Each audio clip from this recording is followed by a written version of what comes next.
66वें श्लोक में दूसरे अध्याय के भगवान कहते हैं, अयुक्त पुरुष के अंतःकरण में श्रेष्ठ बुद्धि नहीं होती, भावना भी नहीं होती, और बिना भावना वाले पुरुष को शांति भी नहीं होती। शांति रहित पुरुष को सुख कैसे हो सकता है? कल हमने जहाँ पर किया था कि जो स्वयं केंद्रित व्यक्ति होता है वही सारे संसार के मानसिक रूप से शांत रहता है, और जो दूसरों पे केंद्रित व्यक्ति होगा वो अशांत रहेगा। कल इसमें विस्तृत विवरण किया था। और अब उन्होंने देखिए इस श्लोक को जब अगर इसका विश्लेषण प्रारंभ कर दें तो पहला शब्द जो इसमें आया है वो आया है अयुक्त व्यक्ति। आयुक्त, युक्त से मतलब जुड़ा हुआ, आयुक्त से मतलब जो जुड़ा हुआ ना। तो जुड़े हुए का भावना इसमें यही है कि परमात्मा से जुड़ा हुआ, और आयुक्त का मतलब अलग। मगर अगर आप इसका शाब्दिक अर्थ जैसा बताया कि आयुक्त का मतलब है जो जुड़ा हुआ ना हो, इसका मतलब क्या हुआ? अपने से ही अलग, अपने से ही दूर और बाहर टूटा हुआ।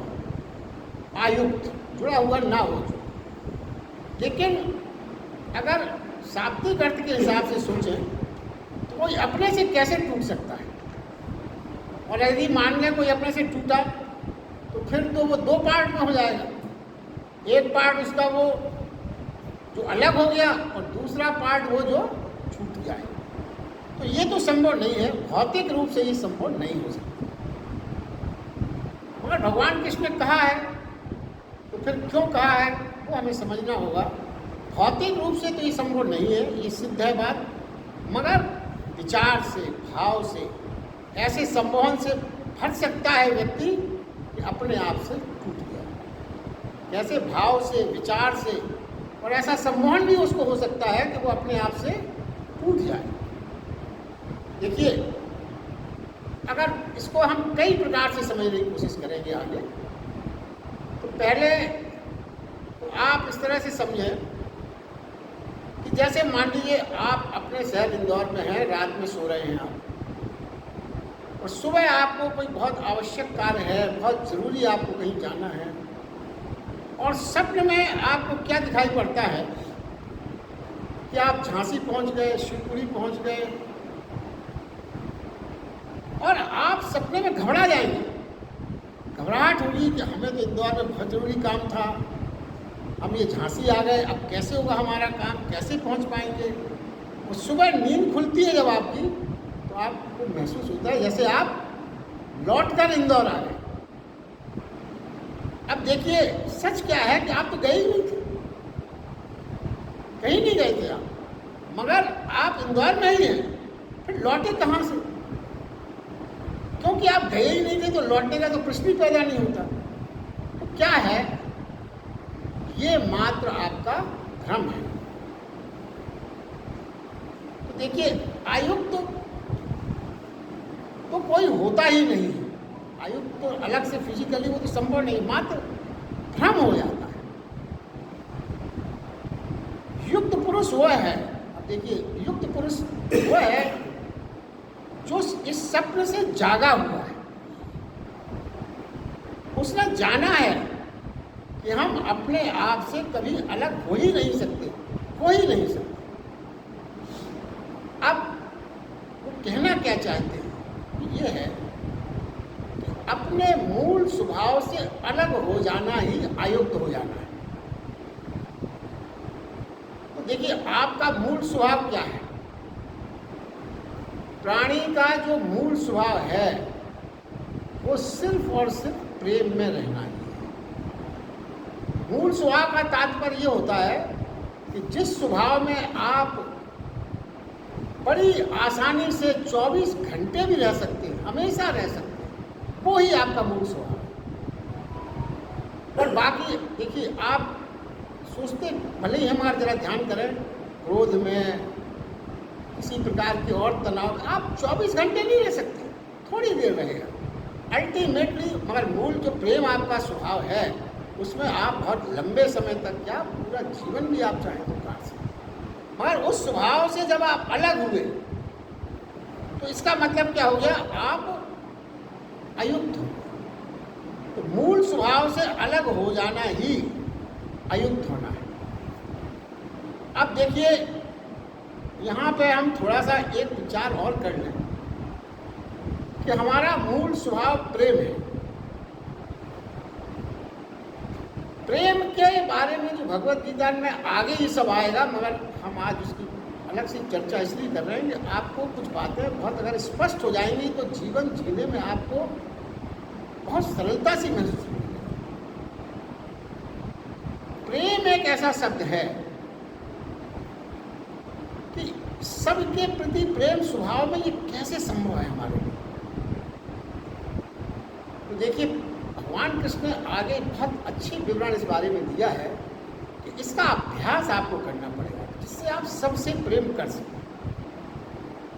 तो उसकी शुरुआत कैसे करना है, भगवान कृष्ण ने आगे के अध्यायों में ये बताया है कि आप अभ्यास ऐसे करें कि अपना प्रेम सबसे पहले आप प्रभु के प्रति पूरी तरह से समर्पित करें, किसी और चीज में नहीं, सिर्फ एक के साथ।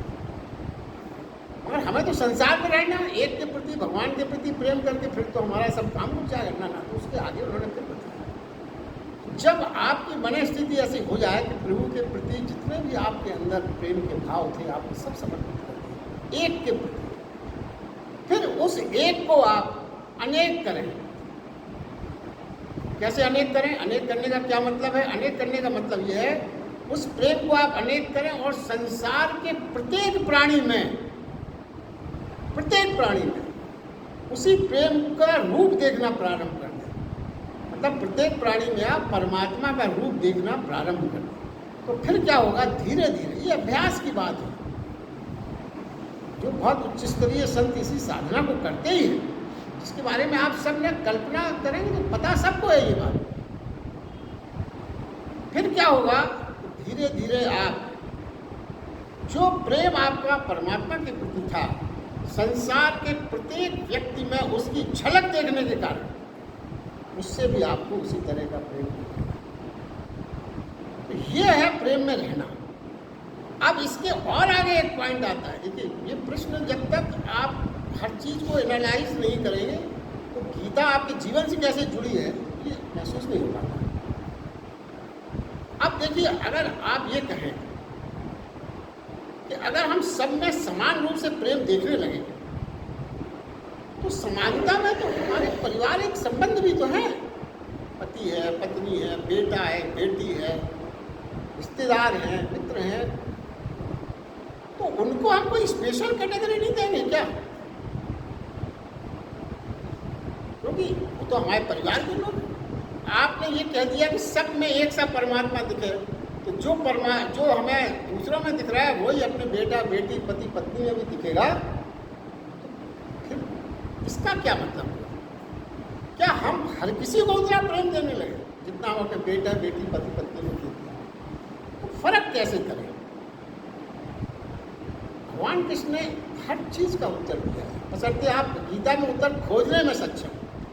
भगवान ने किसने कहा कि ना, ऐसा बिल्कुल भी नहीं।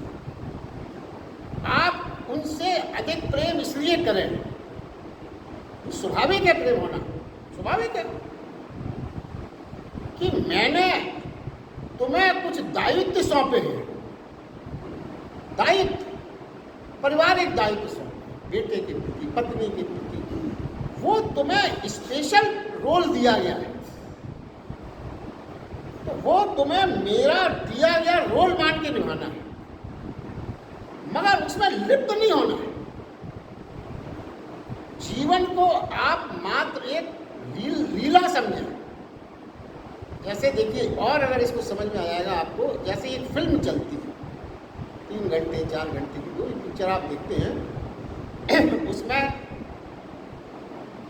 कलाकार अनेक लेते हैं। किसी का बाप बन गए दिलीप कुमार, किसी में बैजंती माला का पति है, किसी में भाई है, किसी में कुछ है, सब अलग अलग रोल है।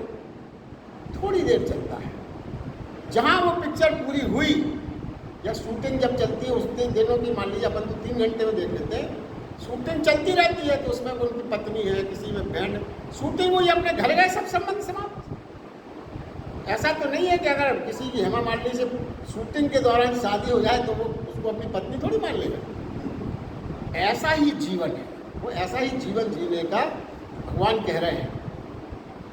आप उसको ये माने कि जैसे आप पिक्चर की आपने परिकल्पना की, रोज शूटिंग हो रही है, घर गए भूल गए, तो आपका मूल घर परमात्मा है का निवास है, और यहाँ जो आप कर रहे हैं वो मात्र एक लीला कर रहे हैं। जो रोल आपका परमात्मा ने आपको दिया है, क्योंकि परमात्मा ने आपको दिया है, तो डायरेक्टर अगर किसी एक्टर को कोई रोल देता है तो वो पूरा एक्टर जो है डायरेक्टर ने दिया है, बड़ी तन्मयता से करता है कि डायरेक्टर नाराज ना हो जाएंगे, अगली फिल्म से निकाल ना दे हमको, या अगली फिल्म में लेना अगर हमने ठीक एक्टिंग नहीं की।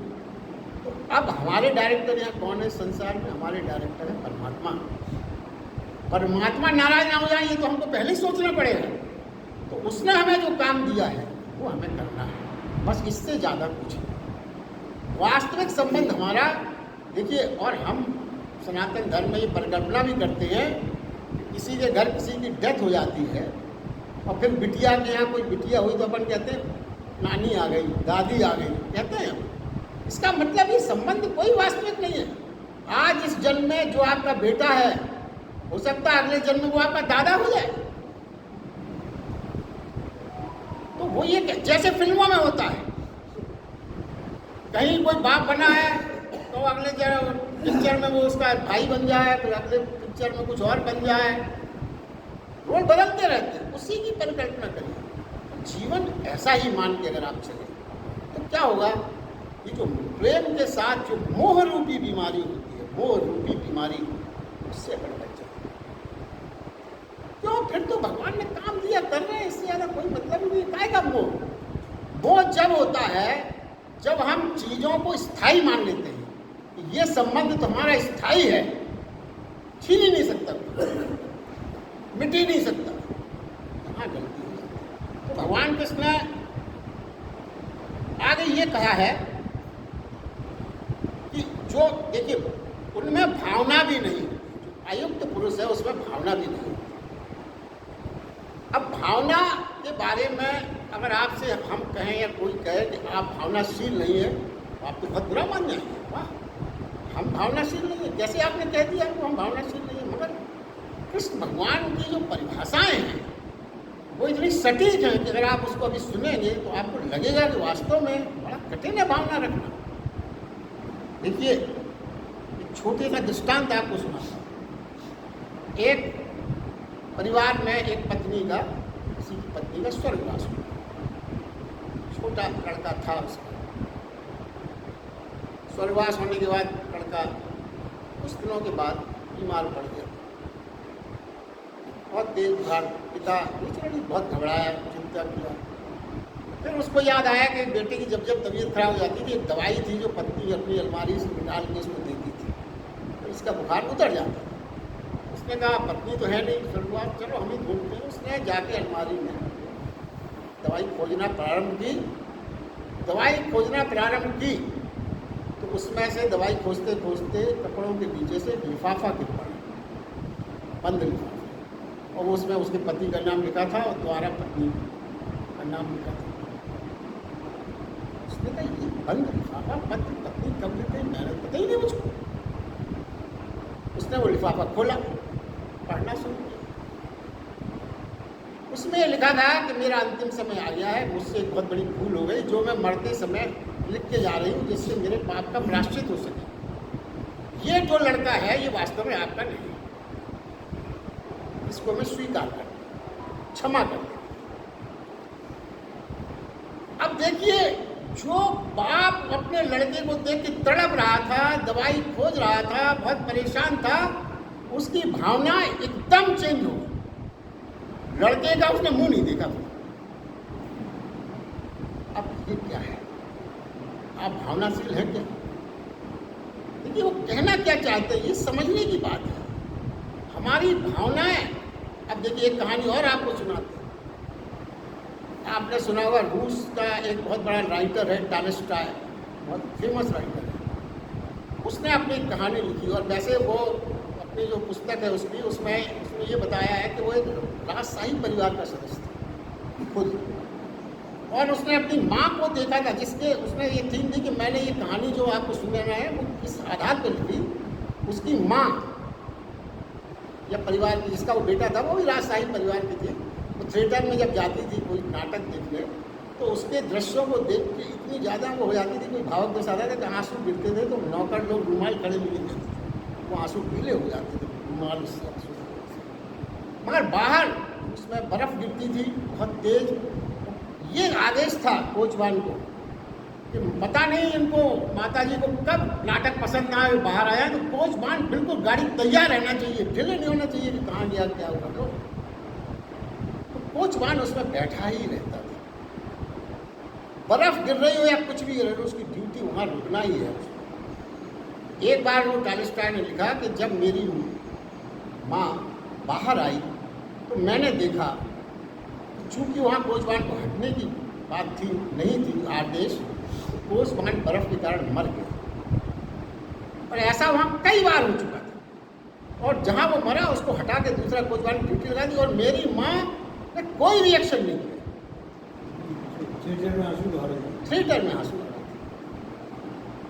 ये भावनाओं की परिकल्पना है, और उसने एक कहानी पर लिखी है जो इसी, उसने लिखा कि इसका आधार इस भूमिका है उसका। वो लिखता है कि एक जिम्मेदार थे, बचपन में उसका लड़का था छोटा, उससे किसी बात में झगड़ा हो गया, लड़का जाके चला गया घर से। काफ़ी साल बीत गए, लड़का भी युवा हो गया, जिम्मेदार भी बुढ़े हो गए। उन्होंने सोचा कि एक ही लड़का था, वो भी चला गया, बड़ा गड़बड़ हो गया, हमारी जिम्मेदारी कौन संभालेगा। उन्होंने बड़ा ऐड किया, चारों तरफ सूचनाएं अपने लड़के को खोजने के लिए कई लोगों को भेजा। अल्टीमेटली पता लग गया कि काफ़ी दूर एक शहर में उसका लड़का जीवित है। बताया तो उन्होंने फिर अपने बेटे को एक पत्र लिखा, क्षमा मांगी और ये कहा कि तुम आ जाओ। तो उस लड़के की तरफ से जो गया था चिट्ठी लेके, जवाब भी दिया उसको कि आप उनसे बता देना फलां दिन हम ट्रेन से आएंगे और वो हमें ट्रेन पर लेने आ जाए, चले आएंगे घर, कोई बात नहीं। ट्रेन उसके गांव से थोड़ी दूर था, रेलवे स्टेशन का जो शहर। भारी बर्फबारी हो रही थी। जिम्मेदार जब उसको लेने निकले तो बर्फबारी में उनकी बग्घी जो थी फंस गई, तो थोड़ा 2 घंटे वो लेट हो गए। इस बीच में ट्रेन आ गई। अब वो लड़का उतरा रेलवे स्टेशन पर, उसने देखा कोई नहीं आया लेने। पास में एक धर्मशाला थी, वो उसमें पहुंचा। धर्मशाला वाला बोला बोले एक ही कमरा खाली है, तुम आ जाओ, कोई बात नहीं। मगर उसकी हालत बहुत खराब, क्योंकि वो जहाँ रहता था भिखारियों की तरह कपड़े, फटे से कपड़े।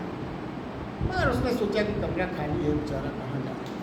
थोड़ी देर बाद जिम्मेदार साहब की बग्घी आ गई, उनके सब सेवक साहब ने कहा कमरा। उसने कहा कमरा तो अभी अभी थोड़ी देर पहले एक भिखारी नुमा लड़का था, उसको हमने दे दिया। अरे बोले भिखारी नुमा हटाओ उसको। हाँ बिल्कुल सर। उसके सेवक गए, उस लड़के को वहाँ से हटाया, चलो तुम बाहर। जिम्मेदार साहब कमरे में पहुँच गए। लड़के ने बहुत कहा कि मैं कहाँ जाऊँगा, इतनी बर्फ़ पड़ रही है, मुझे एक कोने में मैं इस कैदी कमरे में लेटा रहूँगा, मुझे मत निकालो। जिम्मेदार साहब इस कमरे में, तुम भिखारी उस कमरे में, बाहर कर दिया। जिम्मेदार साहब ने कोई पता चल गया कैसा होगा। सुबह के टाइम जिम्मेदार साहब ने अपने लोगों को भेजा कि भाई ट्रेन आ चुकी है, 2 घंटे पहले देखो वो कहाँ है। वो लोग खोजते रहे, नहीं मिला वो लोग। सुबह के टाइम नीचे पेड़ के नीचे वो लड़का मरा हुआ पाया। अब लोगों को लगा कि कौन है ये लड़का, क्या है। तो उसके कपड़ों की खाना तलाशी मिल गई। तो जेब में वो जिम्मेदार साहब का पत्र, जो जिम्मेदार साहब ने उसको भेजा था, वो मिल गया। वो पत्र लेके वो जिम्मेदार साहब के पास आए। जिम्मेदार साहब ने जब देखा कि उस लड़के की जेब से ये पत्र मिला, समझ गया ये मेरा लड़का है। भावनाएं बदल गई।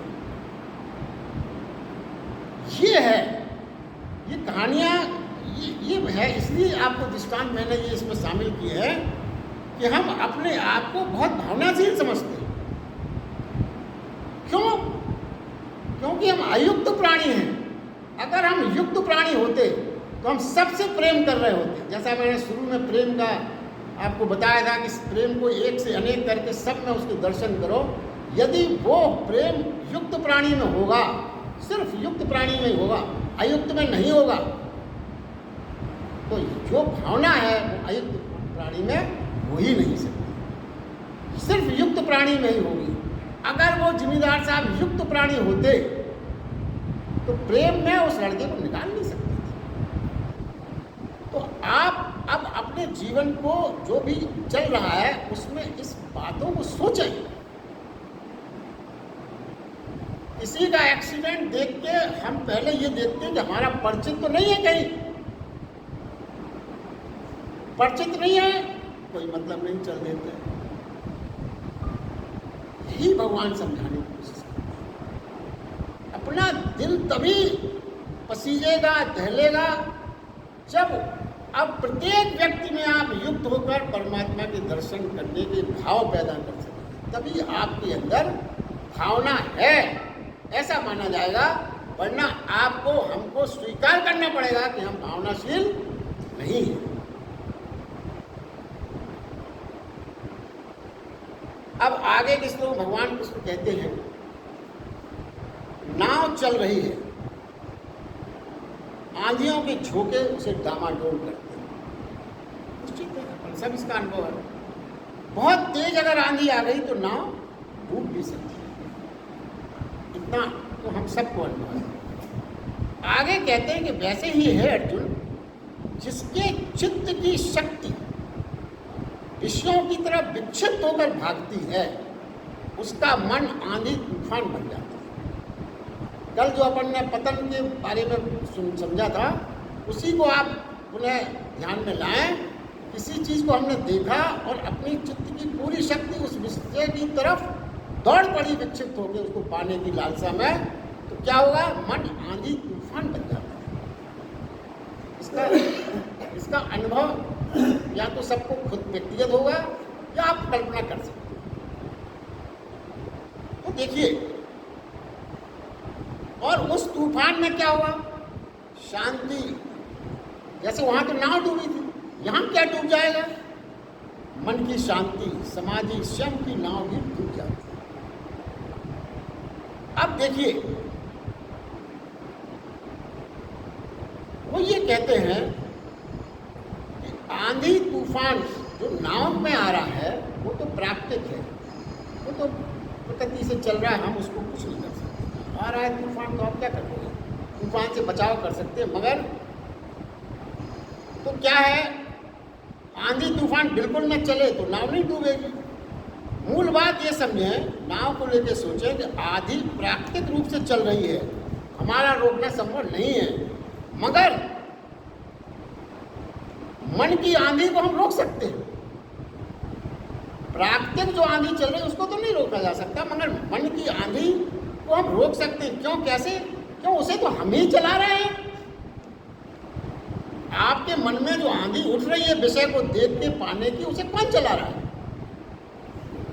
आप ही चला रहे हैं। तो प्राकृतिक आंधी तो नहीं रोकी जा सकती, मगर जिस आंधी को आप चला रहे हैं उसको रोकने की जिम्मेवारी तो आपकी है ना। दूसरा क्या रोकेगा उसको आप ही रोक सकते हैं। और देखिए, मन की आंधी तो हमारे सहयोग से ही तो चल रही है, चलेगी।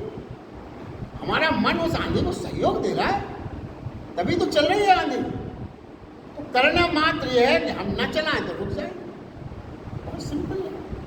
हम दुनिया की चीज़ों को परेशान होते हैं, मगर भगवान कृष्ण का इशारा तो देखिए, आप न चलाइए आंधी, मन की रुक जाए। अपन परेशान होते हैं बहुत, क्या करें, अनुष्ठान, ये पंडित, कुछ नहीं है, और ये आप न चलाइए। अब जैसे थोड़ी देर को सोचिए, कोई व्यक्ति दौड़ रहा है, और आपसे कहे मुझे रोको, मैं दौड़ रहा हूँ, मुझे रोको। अरे क्या रोको, अरे आप रुक जाइए।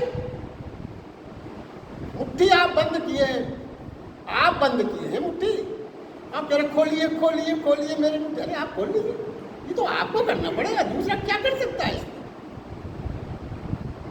ये बात समझने की है। अब देखिए, वो कहते हैं, एक व्यक्ति एक संत के पास गया और वो बोला कि मुझे थोड़ी थोड़ी देर में क्रोध आ जाता है। बहुत मंत्र किए, बहुत पूजा की, बहुत साधना की, मगर मेरा क्रोध रुकता ही नहीं, बड़ा परेशान। संत ने पूछा उससे कि ये बताओ क्रोध करता कौन है?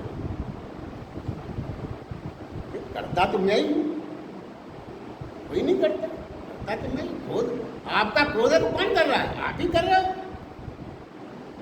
उन्होंने कहा ठहरो, मैं तुम्हें एक तरकीब बताता हूं। उन्होंने क्या किया, एक पर्चा लिया, उसमें ये लिखा, अरे यह तो मुझे क्रोध आ रहा है। उन्होंने कहा ऐसा करो, तुम ये पर्चा अपनी जेब में डाल दो, जब भी तुम्हें क्रोध आए तो पहला काम, कुछ क्रोध आता हुआ महसूस हो तो पहला काम ये करना कि जेब से ये पर्चा निकाल के पढ़ लेना। तो उसको बड़ा नागवार से कहा, इससे क्या होगा महात्मा जी? अरे बोले नहीं, वास्तव में क्या हुआ, जैसे ही उसको फिर क्रोध आने का लगा कि क्रोध आने वाला है, उसने कहा, अम्मा जी ने कहा था, उसने जेब से पर्ची निकाली और पढ़ा, अरे मुझे तो क्रोध आ रहा है, उसका क्रोध शांत हो गया। धीरे धीरे उसने देखा कि जो चीज़ वो बड़ी मुश्किल से दुनिया के तीर्थ और पंडित और मंत्र करके नहीं कर पा रहा था, इस छोटी सी बात से उसको लाभ मिल गया। ये सब मनोवैज्ञानिक बातें हैं। भगवान कृष्ण बड़ा मनोवैज्ञानिक ना तो आज तक कभी सृष्टि में हुआ है ना होगा। रुक गई बात। तो इसका मतलब क्या हुआ, सूत्र क्या हुआ कि जो भी हमारी वासनाएं हैं, क्रोध हो, कुछ भी हो, वो हमारा सहयोग चाहता है, बिना हमारे सहयोग के नहीं हो सकता। और आप सचेत हो गए कि अरे ये तो क्रोध आ रहा है, तो क्रोध रुक जाएगा।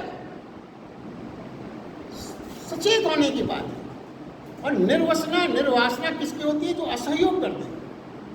वासना हमेशा वासना हो, वो आपसे शक्ति मांगती है, आपसे ना दीजिए शक्ति तो निर्वसना फलित हो जाए। शक्ति आप ना दें, बस यही तो सारा खेल है। ऐसा झंझावत से मुक्त हुआ चित्त स्वयं में प्रतिष्ठित हो जाता है और सब कुछ पा लेता है। ये भगवान कृष्ण का कंक्लूजन है। इस प्रकार के झंझावत जो चल रहे हैं आदि, इससे जो व्यक्ति मुक्त कर सका या मुक्त हो गया, वो सब कुछ पा लेता है। आगे भगवान कृष्ण कहते हैं, हे अर्जुन, अब देखिए ये जो आ रहा है 59वां श्लोक 69वां श्लोक, इसको गीता में भगवान कृष्ण का महावाक्य माना है। महावाक्य क्या कहते हैं? हे अर्जुन, संपूर्ण भूत प्राणियों के लिए, संपूर्ण भूत प्राणियों के लिए जो रात्रि है उसे भगवत्ता को प्राप्त हुए सम्मी पुरुष उसमें जागता है। और जिस नाशवान क्षणभंगुर संसारिक सुख में जब सब प्राणी जागते हैं, तब तत्व को जानने वाले मुनि के लिए वह रात है। अब देखिए, बड़ा इसको समझना और बात करने पढ़ने में तो पढ़ लिया आपने, मगर दिमाग में कुछ समझ में आता है क्या? कुछ समझ में नहीं। कृष्ण के द्वारा कहा गया ये महावाक्य माना गया। क्या है? जो सबके लिए रात्रि है, सबके लिए, सब में हम और आप सब शामिल हो गए, वो ज्ञानियों के लिए जागरण है। अभी आप घबराए नहीं, पूरा विश्लेषण आपको एक एक चीज समझ में आ जाएगी। तो अगर देखिए, कभी जो हमने कहा जो सबके लिए रात्रि है, उसमें जो ज्ञानी है वो जागता है, तो जो अपने तल पे गीता को सोचते हैं वो तो बड़ी आसानी से बता देंगे। क्या अरे साहब, इसमें क्या बात है?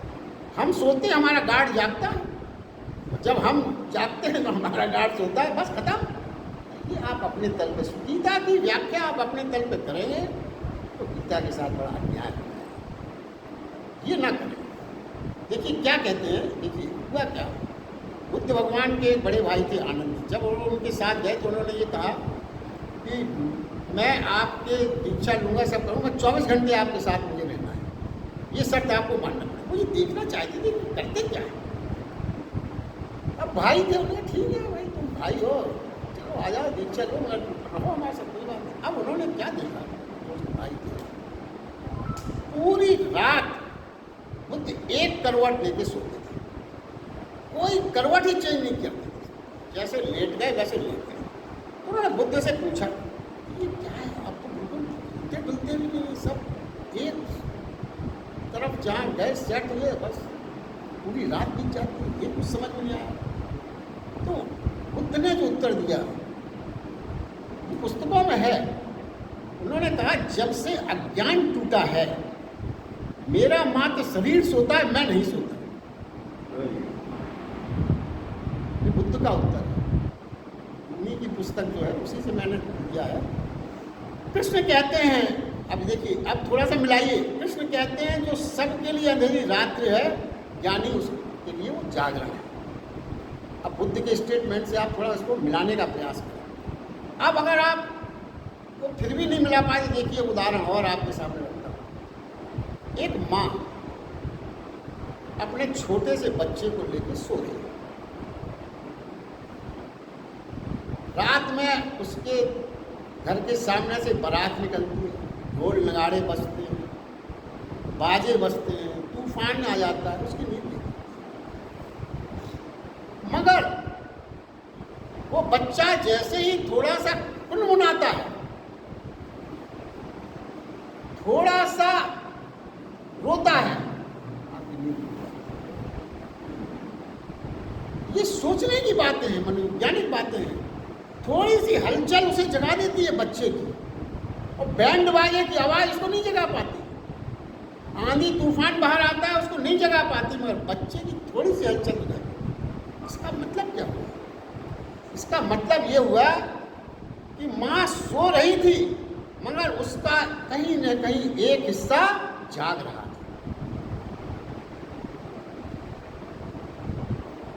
देखिए महावीर भगवान ने भी एक जगह अपने जो दृष्टांत है अपने साधुओं से बहुत विचित्र बात कही। वो कहते हैं हे साधु, अपने साधुओं को संबोधित करके उन्होंने एक जगह कहा है, एक पुस्तक से मैंने लिया है। वो कहते हैं हे साधु, जागकर चलना, जागकर उठना, जागकर बैठना, यहां तक तो ठीक था, मगर वो आगे इसके कहते हैं जागकर सोना, जागकर रहना, जागकर देखते रहना कि नींद कब आई। ये महावीर भगवान ने कहा।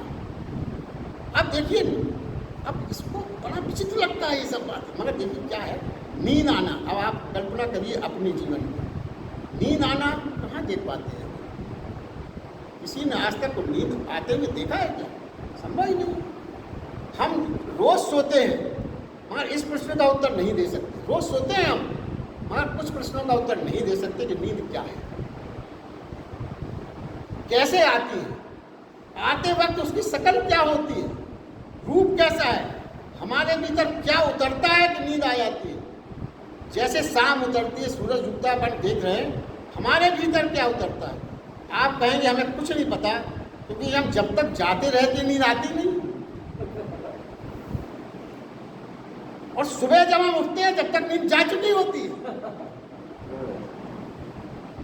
नींद के बारे में आप कैसे क्या बता सकते हैं? कुछ नहीं बता सकते। और महावीर स्वामी ने कहा है कि बताएं कैसे देखें नींद को। जब उनसे पूछा गया तो महावीर स्वामी ने अपनी कहा है, जो वो क्या कहते हैं वही मैं उद्धरण कर रहा हूँ।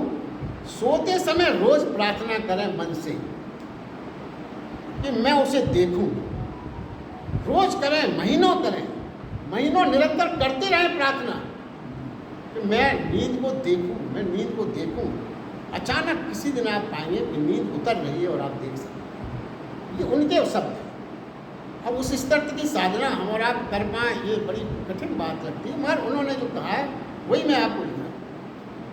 तो ये क्या है, आप किसी दिन ये पाएंगे कि नींद उतर रही है और आप देख रहे हैं, उसी दिन ये कृष्ण का महावाक्य समझ में आ पाएगा।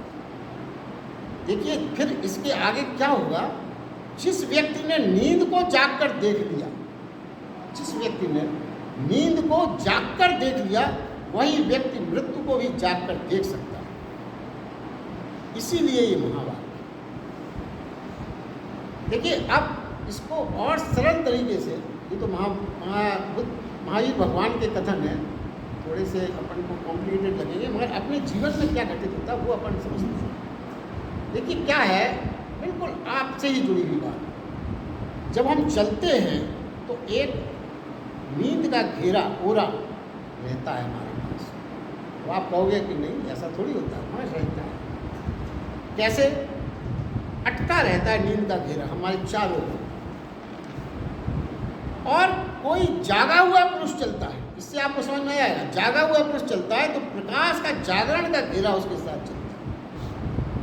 देखिए, फकीरों के, नानक हो, कबीर हो, रहीम हो, राम हो, कृष्ण हो, बुद्ध हो, भगवान हो, उनकी तस्वीरों में आप देखा है उनके पीछे एक चक्र बनाया जाता है।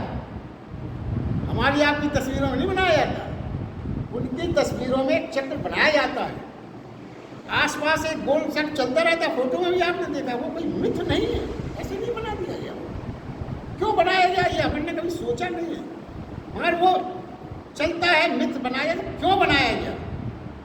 वो कोई मिथ नहीं है, उनके आसपास प्रकाश का उज्जवल घेरा सदैव रहता है, इसलिए वो घेरा बनाया जाता है। फिर अंतर क्या है, क्यों है? देखिए, समझना यह है कि जो भीतर का प्रकाश देख लेता है, जो अपने भीतर जो ज्योति जलती माना गया है, जिसको किसी ईंधन की आवश्यकता नहीं है, वो सदैव जलती रहती है बिना ईंधन के, उस ज्योति और उस प्रकाश को जो देख लेता है, जिनमें इन संतों का नाम आया जो अपन ने लिए, उनके पास ये प्रकाश का घेरा बनता है। अब विचारें, अब देखिए, अब अपनी हालत देखिए, क्यों कहा गया कि आपके आसपास, उनके पास प्रकाश और आपके पास नींद का घेरा रहता है। तो प्रकाश तो आपको समझ में आ गया, मगर अपना घेरापन क्यों माने? हमारे आसपास नींद का घेरा रहता है, तो वो भी आप सुनेंगे तो आपको समझ में आ जाएगा कि बात सही है। कितनी बार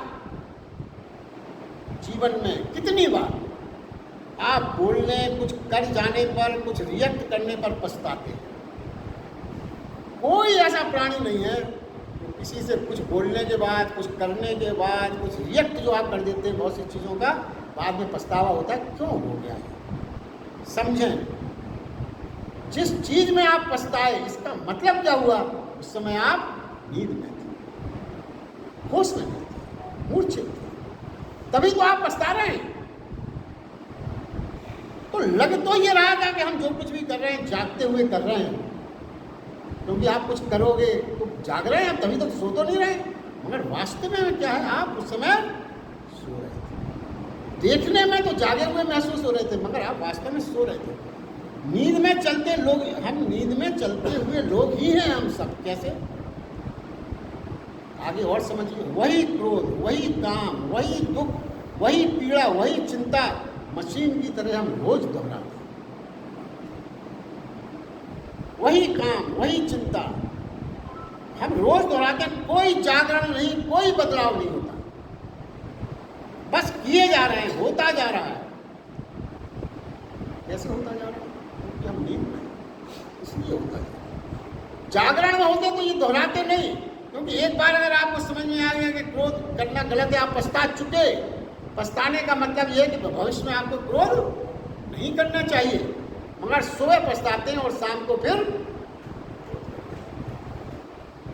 इसका मतलब हुआ कि आप जागे हुए तो हैं अपनी समझ में, दुनिया की नजरों में, मगर आप नींद में।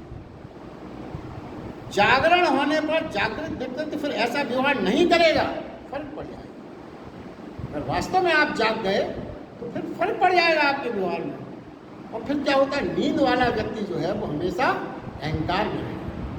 कैसे? वह सर्वदा ही समझेगा कि मैं जो कुछ कर रहा हूँ ठीक कर रहा हूँ, यही तो अहंकार है। तो नींद में जो व्यक्ति है वो अपने आप को कभी गलत मानेगा नहीं।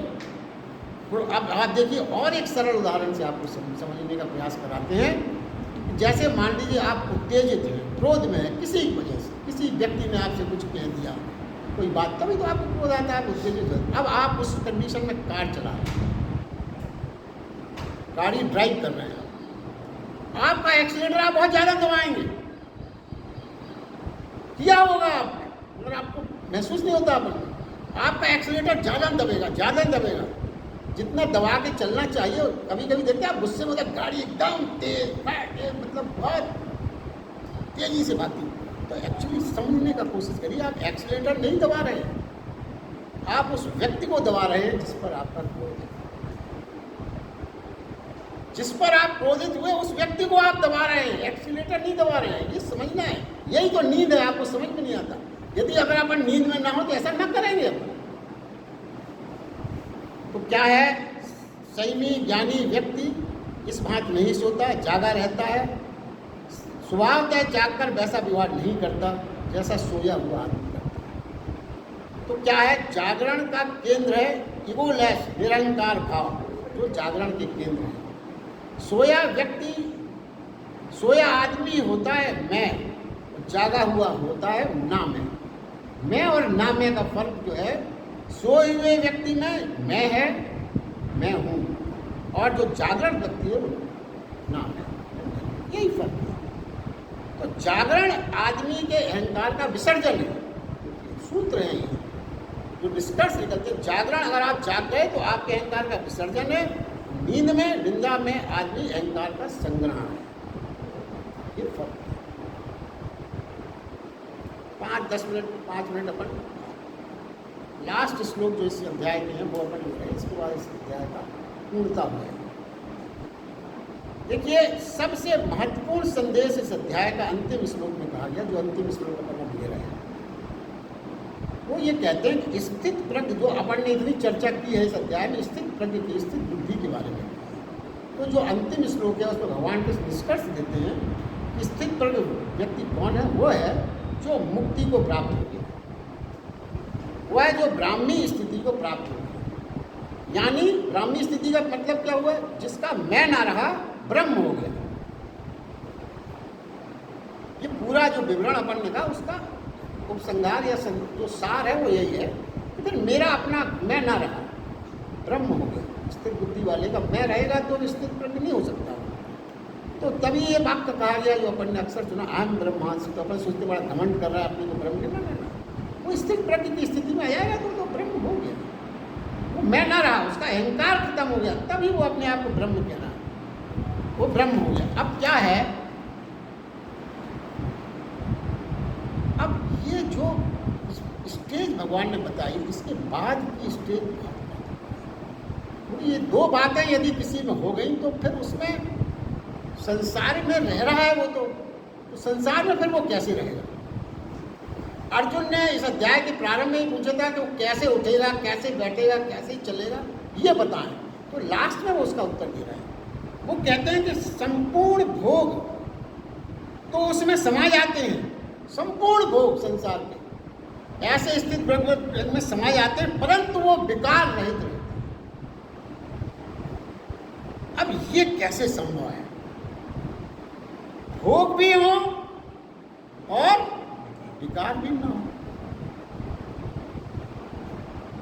आश्चर्य है, मगर भगवान कृष्ण ने इस दुविधा को दूर किया। श्लोक में है, वो कहते हैं, हे पार्थ, महासागर, समुद्र, अनंत अनंत नदियों को भी अपने में समाकर जरा भी मर्यादा नहीं,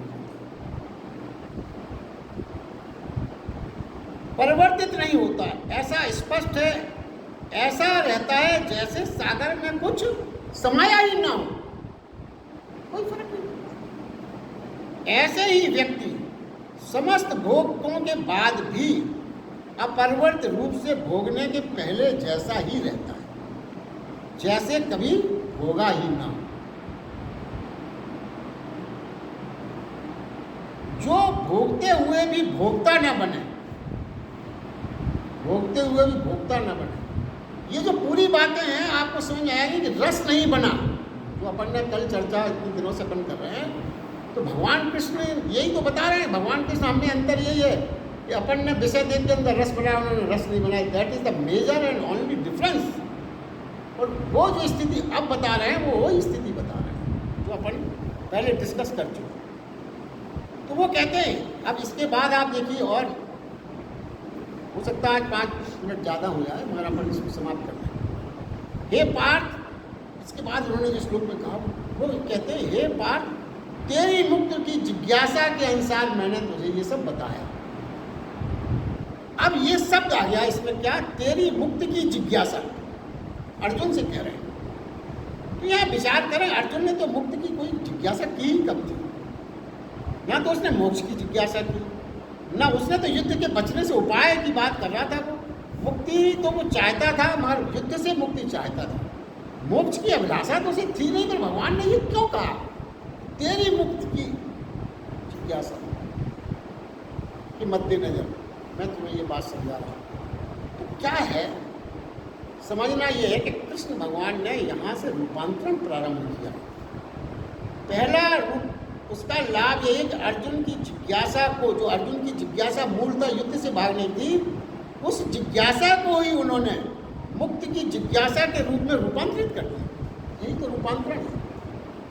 पूरी यात्रा में कृष्ण ने अर्जुन की जिज्ञासा को रूपांतरित किया है। पूरी यात्रा जो गीता की है, अर्जुन को रूपांतरित करने की ही प्रक्रिया है।